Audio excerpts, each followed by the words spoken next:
Bienvenidos a Elemental Code Language School. Me llamo José y vamos a continuar con lo básico de español. Esta es lección 1 y estamos hablando sobre el alfabeto. Esta es parte 4 y puedes encontrar este recurso, esta lección y otros recursos en nuestro sitio de web que es www.elementalcode.com. So welcome to Elemental Codes Language School. My name is Joseph. We're going to continue with Spanish Basics, and this is lesson 1. This is part 4 of lesson 1, and we're going to continue with the examples of the usage of letters in the letters of the alphabet in sentences or questions. And you can find this resource, this video, this lesson, and other resources on our website, which is www.elementalcodes.com. Alright, so let's get started. So we're still going over el alfabeto, and you might also hear el abecedario, okay? Through all this eventually, but I'm trying to make the lessons shorter so that you can choose to listen to a 20-minute lesson rather than an hour. So we went over the names already, and we've already gone over the examples for A through I and J through Q. So today we are starting with R, okay? The example for R is the verb romper, which means to break. To break, romper. And the example is, ella se le rompió el vaso, pero tiene otros. Ella se le rompió el vaso, pero tiene otros. So, ella is how you would say she. And then this verb conjugation is something that is interesting in Spanish. Going to touch on it a little bit. We're not going to get too much into it, but literally it is the glass, el vaso, was broken on her. Okay, it's like the glass broke itself on her. It was an accident. It's a structure that kind of makes it an accident rather than she broke the glass on purpose. So this is something that we'll see later on, but I just wanted to kind of touch on it. But it's that the glass broke on her. So ella se le rompió. So with romper, it's going to be conjugated to the glass rather than to her. Although right now it looks like it could be either or, because ella and el vaso are both going to have the conjugation of he, she, it. Okay. Ella se le rompió el vaso. So she broke the glass. It broke on her. Pero tiene otros. Pero is but. See the D sound where it comes between two vowels. Pero. Tiene, she has. Otros, others. Alright, so there's your sentence for romper. You can hear the trilled at the beginning, rompió, and then the D sound in the middle, pero. And then otros, otros. This is more of a R sound, but just almost in between the R and the D, otros. Okay, and this is a sound, this is not a letter, we've gone over that, but R, it has its own name, so R. And the example, since it is just a sound, there's no verb that starts with double R, even though all verbs that start with R have the double R sound. Alright, but in this case, I just used the noun perro, which is a dog. El perro, the dog. And el perro ladra cuando pasan los carros. El perro ladra cuando pasan los carros. So el perro is the dog. El perro. Ladra is barks. To bark. Ladrar is to bark. Alright, so the dog barks.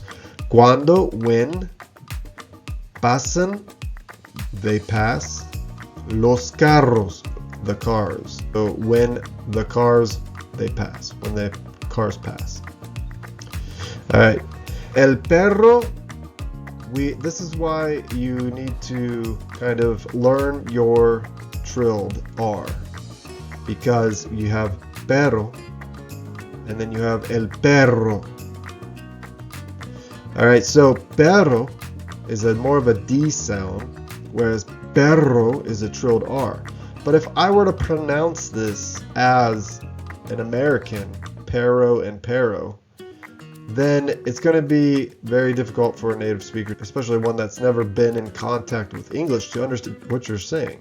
And the same is true about carro, because there's another word that only has one R, that's caro, which is it's expensive. Okay, so los carros son caros. The cars are expensive. All right. This is why it's important to kind of practice your trilled R. And if you don't remember, go back to some of the other videos. In one of the videos, I said that it's like where you say the word butter, butter, butter, butter, butter. And then where you put your tongue on the roof of your mouth, you kind of want to lightly press and then blow out. Okay? And then you just want to add sound to it. You don't want to press too hard because then it won't do anything. You just want to lightly press so that your tongue kind of flaps.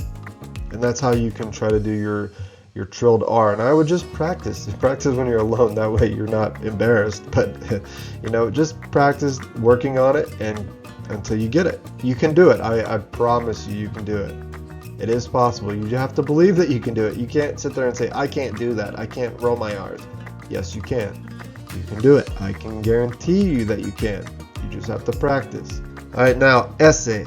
Ese, the verb is saber, which means to know information. So in Spanish, there's two different verbs to know. One is saber, and the other is conocer. And one means to know information, and one means to have a relationship with. Saber and conocer. So saber means to know information. So in this case, Pedro sabe hablar 7 idiomas.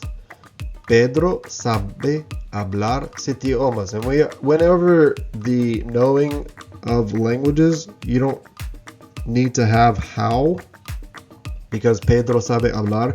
So Pedro knows to speak, is literally what this says. Sabe hablar, knows to speak 7 idiomas, 7 languages. In English, you say Pedro, he knows how to speak. But in Spanish, you can just say he knows to speak 7 languages, because it's implied that it's information. He knows how to do it. So Pedro sabe hablar 7 idiomas.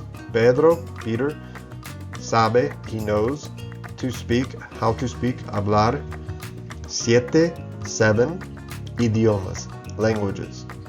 And there's a few ways of saying languages. Idioma is more of a translation to idiom, but it means languages. Like lenguaje or lengua. Lengua is tongue, and lenguaje is language. So you can use either one of those. But idioma is also language. Alright, so we got te, and this is an important verb to know, tener, to have. And what I'm going to do is when we start going over verbs, I'm going to give you the conjugation of power verbs, which I call power verbs because they're verbs that you're going to use in everyday conversations. You're going to use these verbs more than anything, and tener is one of them. And they are usually irregular verbs, so once you memorize those, then the regular ones are easier. But tener means to have, and this example is tienes 3 instrumentos. Tienes 3 instrumentos.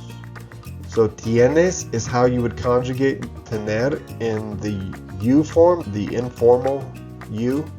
And we'll go over what I mean when I say informal and formal when we get to verbs.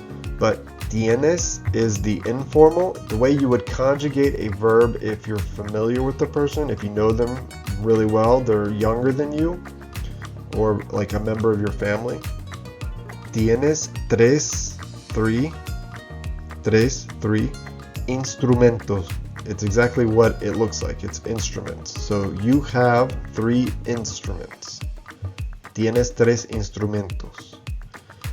U, and the verb is usar. Usar, which means to use. Usar.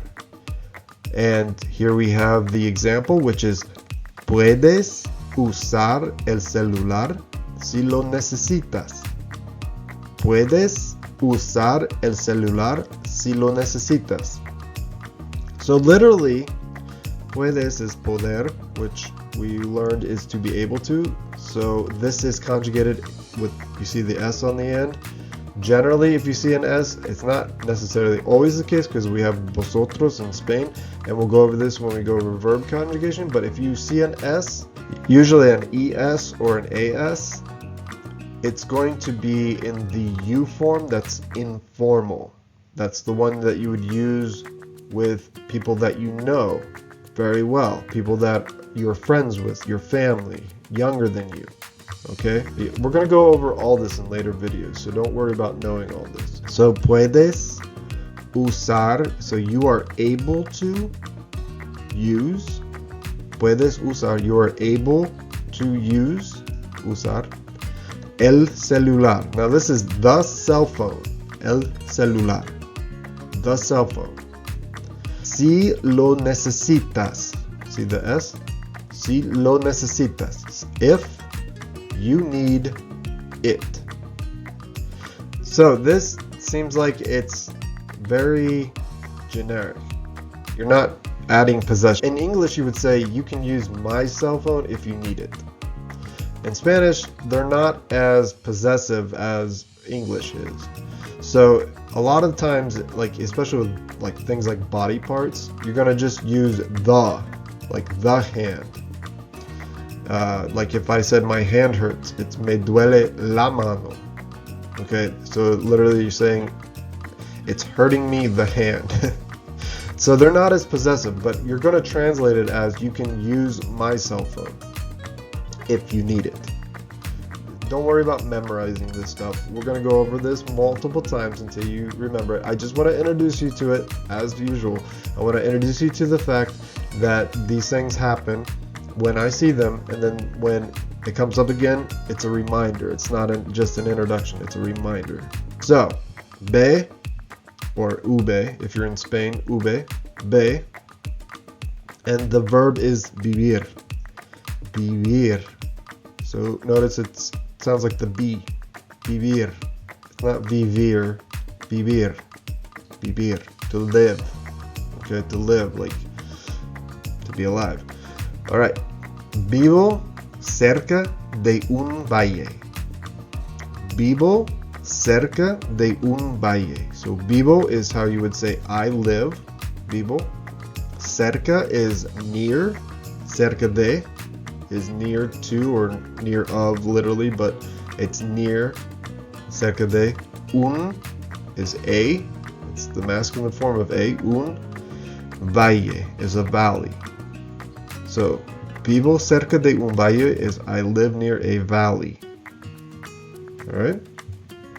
And then we have W, or doble, or all the other different W names that we will talk about in the important information. And so, this W is a borrowed letter. It didn't exist in the original Spanish. It's borrowed from words that come from other languages. So in this case, el waffle, the waffle. All right, there's not many W words, there's not many K words because they're borrowed. All right, the example is esta mañana queremos comer los waffles. Esta mañana queremos comer los waffles. So you can see there's not many W's in this sentence, but that's because W is a borrowed word. Esta mañana. So esta looks like está, but we'll go over this a little bit later. So estar means to be, and with an accent on the A, it would mean he is or she is or it is or whatever. But if there is no accent, this will mean this. Like este or esta or este. That means this. So esta mañana. So this has to agree with the noun, which is feminine. So that's why it becomes esta. If I were to say something masculine like este carro, it would have an E on the end. But we'll get into this later. I just want to introduce you to it. I'm not trying to overwhelm you. Don't worry about getting this. Seriously, don't worry about understanding all of this information, because it's going to come up over and over until you finally get it. I assure you, don't get stressed out about it. We're just covering it so that when it comes up again, it's a reminder. So you can just relax and just enjoy listening to some of the stuff that you'll be able to understand later on. So esta mañana means this morning. Esta mañana. Queremos, we want. Comer, to eat. Los waffles, the waffles. Or just waffles. Esta mañana queremos comer los waffles. So esta mañana queremos comer los waffles. So this morning we want to eat waffles, or the waffles. X, which is X. And X has different pronunciations depending on where it comes in the word, or if it's from a different language, or if it's actually Spanish. And in this case, it sounds more like a ZS sound. Cero copiar. Voy a cero copiar. Okay, cero copiar means to photocopy. And if you don't know what that is, it's an older word that means copy. We used to use Xerox copy, and that's where it comes from, cero copiar. Xerox was one of the first companies that created copy machines. That's where it comes from, Xerox, this form, or whatever. It literally means to copy. If you're younger and you don't know, Xerox used to mean copy. Okay, so in this case, cero copiar, and there's not many words that start with X. There's some that have it in it, but in this case, cero copiar.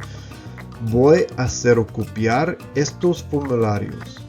Voy a cero copiar estos formularios. So I am going to Xerox copy or photocopy these forms. Estos formularios. These forms. Remember, esta, this is the plural masculine. Estos formularios are these forms.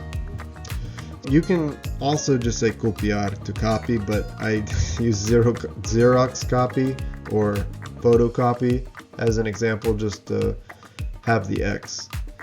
Alright. Okay, and then Y, and you might also hear Y for this letter, and we'll go over that in the important information, but Y is the most common. Y, which means Greek eye. And the example is juxtaponer, which means to juxtapose. Juxtapose, if you don't know what that means, look it up in English. But las pinturas juxtapuestas crean una sensación nueva y moderna. So, las pinturas, the paintings, juxtapuestas. Las pinturas juxtapuestas means the juxtaposed paintings. Create, una sensación, a sensation, nueva y moderna. Nueva is new, y means and, moderna means modern. So the paintings, las pinturas juxtapuestas, the juxtaposed paintings, because adjectives come after the nouns in Spanish, create una sensación nueva y moderna, a new and modern sensation, because these are both adjectives that describe sensation, and they come after. Adjectives in Spanish come after the noun, like in Casablanca, the White House. La Casablanca is the White House. Alright, so we'll go over that more when we get into nouns and adjectives and all that stuff, but zeta, final letter, zeta. And you might hear theta in Spain, theta. This, in Spain, the Z's and the C's, if they're in front of I's or E's, and a lot of times just the Z itself will sound like a TH sound in Spain. Alright, so zanjar, to settle, zanjar, to settle, like to settle a problem. Pablo ha de zanjar el problema con su identificación antes de trabajar para la compañía. That's a mouthful. All right, so let's break this down. Pablo ha de zanjar el problema con su identificación antes de trabajar para la compañía. So Pablo is Paul in Spanish. Pablo is Paul. Ha de means he has to or it is necessary. All right. Ha de means it must be done or it's necessary. So Pablo has to zanjar, to settle, el problema, the problem, and you'll notice that problema ends in A, but it's masculine. We'll get into that later, but usually, not always, but usually a noun that ends in MA is from Greek, and it's a masculine noun, okay? El problema, so it's not la problema, it's el problema, okay? Con su identificación, con means with, su means his, Pablo's, identificación, identification. Antes de means before, antes de trabajar. Usually you would use antes de before a verb that's in its infinitive. So antes de trabajar means before working. So antes de means before in front of a verb that's in its infinitive, and trabajar means to work, but in this case, antes de trabajar means before working, para, for, la compañía, the company. Okay, para la compañía is how you would say for the company. All right, so those are our examples, and hopefully those are helpful, but if you get overwhelmed with this, just relax. These are just examples to help you hear the language, and this is going to make a lot more sense as you progress in the language and you become more and more knowledgeable of it. This is to help you to hear how the language is spoken and to be able to subconsciously put the pauses in the sentences. It's not going to happen overnight, so don't get freaked out, don't get stressed out. This is not something that's a bad thing. This is a good thing. Don't feel like you're drinking from a fire hose or anything like that. Don't feel overwhelmed with the amount of information. We're going to get through this. This is just to remind you. If you want to immerse yourself in a language, in this case Spanish, these are some tips to help you immerse yourself in the language. And this is a very good way of creating in your mind the pauses in between words, and as you begin to remember more and more what words mean, it's going to become a lot easier, trust me. I've gone through this process. I was overwhelmed in the beginning, but I didn't have to, because if you improve at least 1% every day, 1%, that's all you need to improve, 1%, you will improve over 365% in a year.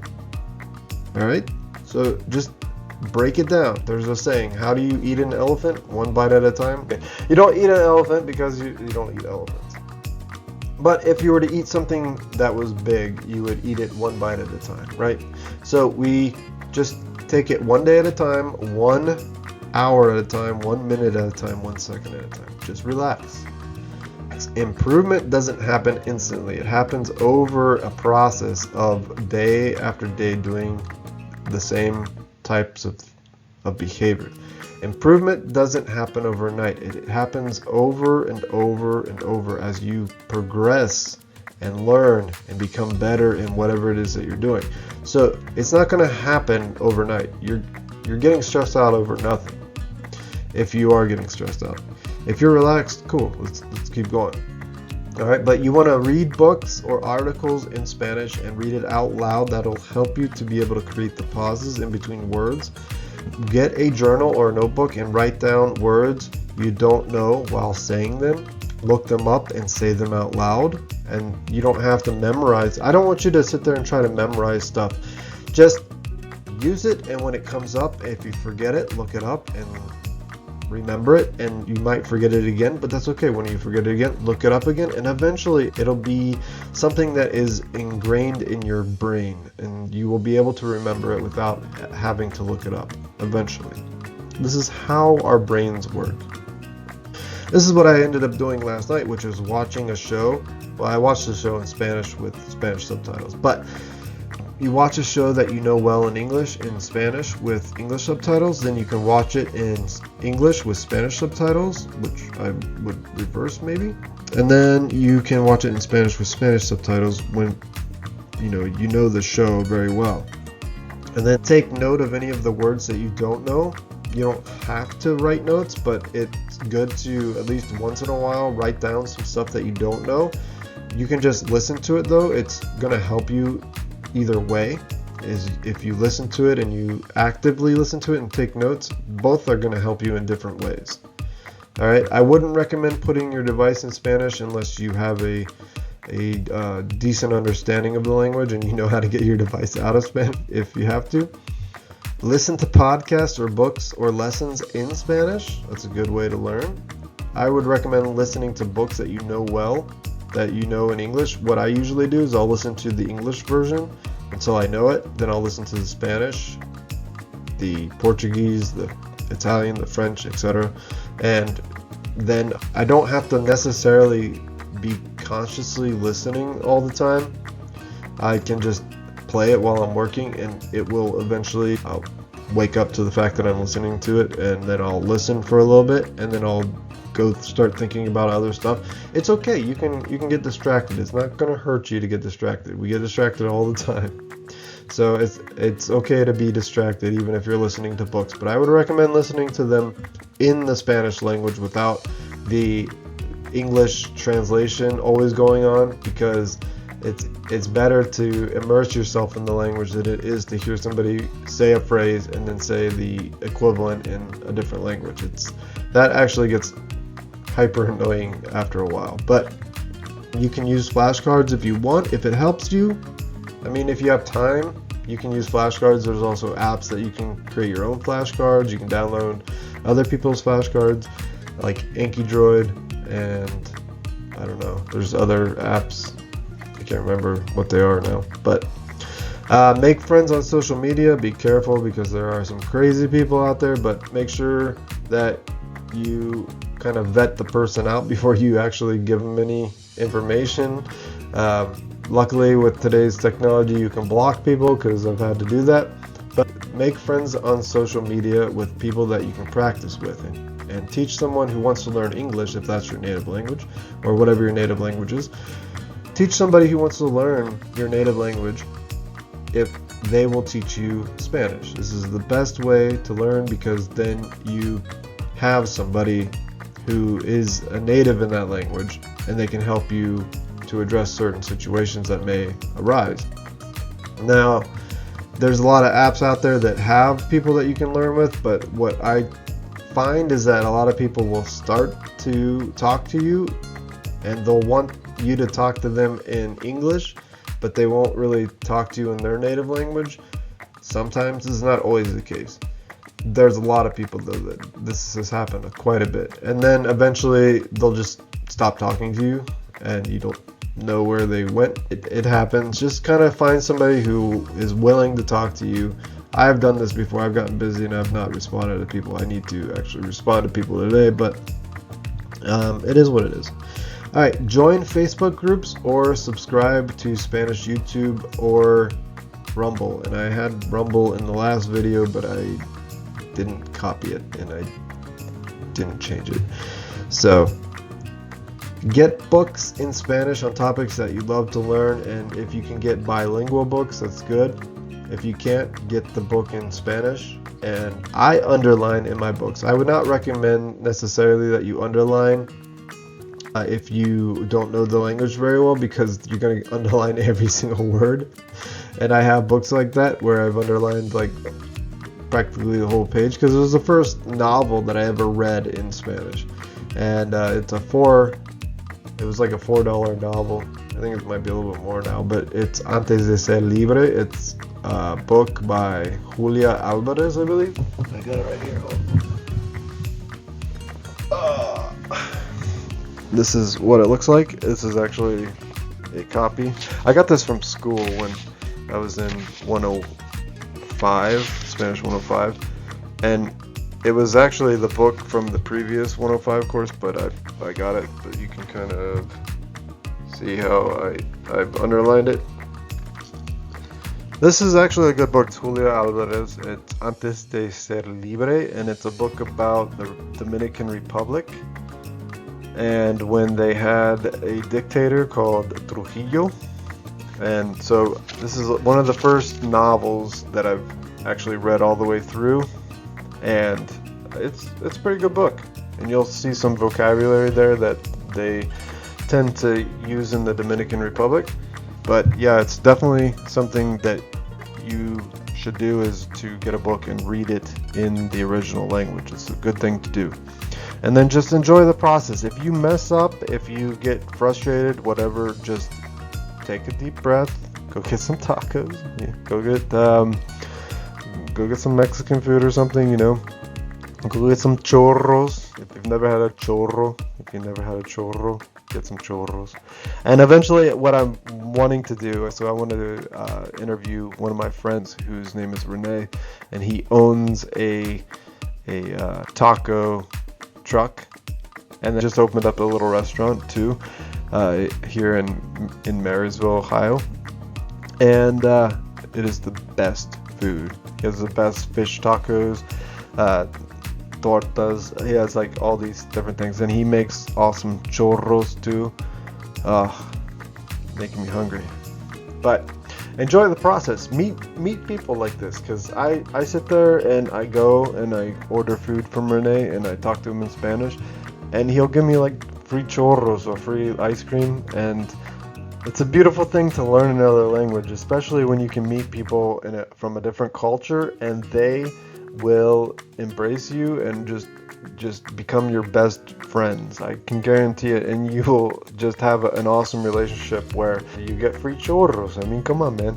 But I will definitely do an interview with him. My desire is to make the most comprehensive website out there with all the possible variations in the slang and everything that you could possibly need in order to understand a culture and a language. So hopefully we can get to that point. It's going to take some time, but I'm just telling you right now, I'm working on it one day at a time. These videos, one video at a time.